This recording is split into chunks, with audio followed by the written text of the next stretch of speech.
चुनावों के परिणाम के बाद जन स्वराज ने गांधी भितिहरवा आश्रम में जन स्वराज के साथियों ने हम सब ने एक दिन का मौन उपवास किया था और उसके बाद हम लोगों ने ये घोषणा की थी कि बिहार में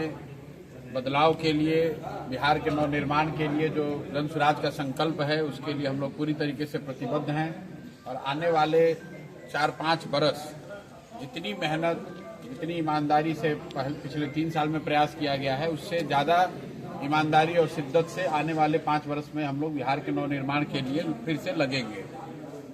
उसी के तहत बिहार नवनिर्माण अभियान शुरू हो, उसके लिए जरूरी है कि जन स्वराज का जो अपना संगठन है वो जिले, प्रखंड, पंचायत और गांव और वार्ड के स्तर पर मजबूत हो। सभी साथियों को फिर से पुनर्गठित किया जाए, उनके विचारों को सुना जाए। उसी के लिए वापस से मैं हर जिले में जा रहा हूं,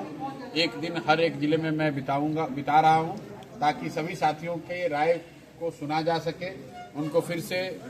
सुनियोजित तरीके से पुनर्गठित किया जाए ताकि जब बिहार नवनिर्माण अभियान मई के बाद हम लोग शुरू करें तो जन स्वराज से जुड़ा हुआ हर व्यक्ति जो इस विचार से प्रभावित है, इस दल से जुड़ा हुआ है, उन सब की ताकत, शक्ति जनता के हित में बिहार के बदलाव के लिए लगे। इसी के तहत आज मैं झंझारपुर में आज यहाँ आया हुआ हूँ, कल मैं मधुबनी में रहूँगा। ये नए लोगों को जब हजारों अच्छे लोग मुखिया सरपंच बनेंगे, सिर्फ मंत्री, एमएलए और मंत्री को बदलने से बिहार नहीं सुधरेगा। तो ये बात हम लोग पिछले 3 साल से कहते रहे हैं कि जब तक वार्ड सदस्य, समिति, मुखिया, सरपंच, जिला पार्षद अच्छे लोग नहीं जीत कर आएंगे तब तक बिहार की व्यवस्था में आमूलचूल परिवर्तन नहीं हो सकता है।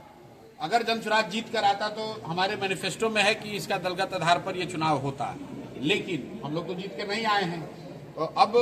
जो चुनाव होने वाला है वो दलगत आधार पर होगा नहीं, लेकिन जन स्वराज अपनी व्यवस्था में इस बात को चर्चा हम लोग कर रहे हैं कि सरकार दलगत आधार पर कराए या न कराए, क्या जन स्वराज को दल के आधार पर, दल के तौर पर इन चुनाव में भाग लेना चाहिए कि नहीं लेना चाहिए। अभी 10 जिलों में ये चर्चा हुई है, पूरे 44 जिलों में जो जन स्वराज के संगठन जिला है वहाँ ये चर्चा हो जाएगी। उसके बाद अप्रैल या मई महीने में हम लोग इस पर निर्णय लेकर आपके द्वारा बिहार की जनता को बताएंगे कि भाई जन स्वराज दल के तौर पर पंचायती राज में भाग ले रहा है या नहीं ले रहा है।